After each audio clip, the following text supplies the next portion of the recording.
नमस्कार, आईच्या किचनमध्ये आपले खूप खूप स्वागत आहे। आज मी तुम्हाला इडली एकदम परफेक्ट प्रकारे कशी करायची ते दाखवणार आहे। आपण बघू शकता किती सुंदर हे पीठ फर्मेंट झालेलं आहे आणि फर्मेंट होण्यासाठी काय काय करायचं आहे ते सुद्धा मी तुम्हाला दाखवणार आहे। तर सुद्धा आपली इडली छान फुगू शकते। आता मी तुम्हाला याची तयारी कशी करायची ते दाखवते। हे मिश्रण फर्मेंट होण्यासाठी मी याच्यामध्ये इनो सोडा काहीही वापर केलेला नाही। अशा पद्धतीने हे फर्मेंट छान झालेलं आहे। तर हे फर्मेंट कसं करायचं ते आम्ही तुम्हाला दाखवणार आहे। आता इडली बनवण्यासाठी आपल्याला रेशनचाच तांदूळ लागेल, कारण रेशनच्याच तांदूळाची इडली छान फुगते। 2.5 ग्लास मी रेशनचा तांदूळ घेतलेला आहे। या ग्लासाने मी तांदूळ घेतलेला आहे, त्याच ग्लासाने अर्धा ग्लास आपल्याला उडदाची छोली डाळ घ्यायची आहे आणि अर्धा ग्लास पोहे घ्यायचे आहे।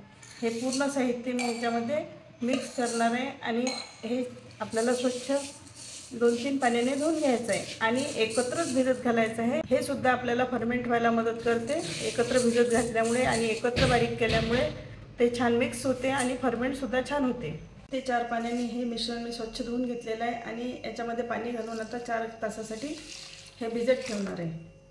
4 तास मी हे मिश्रण भिजत ठेवलं होतं। आता याच पाण्यामध्ये मी हे मिश्रण बारीक करून घेणार आहे। अशा मोठ्या मिक्सरच्या भांड्यामध्ये या पाण्यात मिश्रण आपण बारीक केल्यामुळे ते फर्मेंट व्हायला मदत होते आणि वरून जर पाणी पाहिजे असल्यास हे पाणी संपल्यानंतर दुसरं पाणी तुम्ही घालू शकता।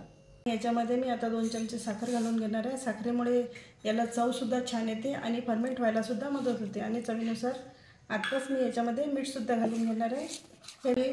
हे मिश्रण मी रात्रभर आता असंच झाकून ठेवणार आहे। याच्याखाली मी पातेलं याच्यासाठी ठेवलेलं आहे की जर फर्मेंट झालेलं मिश्रण जास्त फुगून वर आलं तर या स्वच्छ पातेल्यामध्ये पडेल आणि वाया जाणार नाही। आता हे फर्मेंट झालेल्या मिश्रणामध्ये मी थोडंसं तेल घालून घेणार आहे। त्या तेलामुळे इडली चिकट होणार नाही आणि छान स्पॉन्जीसुद्धा होईल। बघू शकता याच्यामध्ये इनो किंवा सोडा काही घातलेला नाही मी आणि मिश्रण छान फर्मेंट झालेलं आहे। आता इडलीच्या पातळांना मी थोडं थोडं तेल लावून घेतलेलं आहे। तेल व्यवस्थित लावायचं आहे, नाहीतर इडली व्यवस्थित निघणार नाही आणि काठोकाठ भरायची नाही आहे। आता या इडली पात्रामध्ये मी हे अशा प्रकारे टाकून घेते। भांड्यात मी पाणी उकळायला ठेवलेलं होतं। पाणी उकळेपर्यंत आपल्याला भांडे ठेवून घ्यायचे नाही आहे। पाणी उकळल्यानंतर आपल्याला हे ठेवून घ्यायचं आहे आणि तुम्ही इडली किंवा ढोकळा काहीही करताना पाणी गरम झाल्याशिवाय हे भांडे याच्यामध्ये ठेवू नका, म्हणजे आपली इडली किंवा ढोकळा छान फुगून येईल आणि 10 ते 12 मिनटं याला स्टीम करते। तोपर्यंत मी इडलीसाठी जी चटणी लागणार आहे ती तयार करून घेणार आहे। त्याच्यासाठी मी भाजलेले शेंगदाणे घेतलेले आहे, पुदिना, कोथिंबीर, 2 हिरव्या मिरच्या, चिंच, थोडीशी जिरं, मीठ आणि थोडी साखर हे मिक्सरमध्ये पाणी घालून मी बारीक करून घेणार आहे। थोडीशी पातळ पेस्ट करायची आपल्याला याची।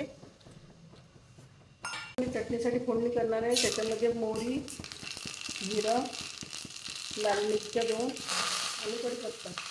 पण याच्यासाठी इडलीसाठी रस्समसुद्धा करू शकता किंवा आंबट गोड वरणसुद्धा करू शकता, पण मी चटणी केलेली आहे। चटणीसुद्धा खूप छान लागते आणि इडल्यासुद्धा झालेल्या आहे, सुद्धा छान फुगलेली आहे आणि थंड झाल्यानंतर आपण हिला काढून घेऊ।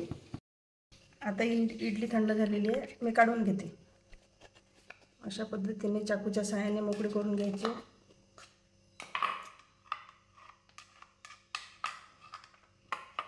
आपण बघू शकता किती स्पॉन्जी इडली झालेली आहे।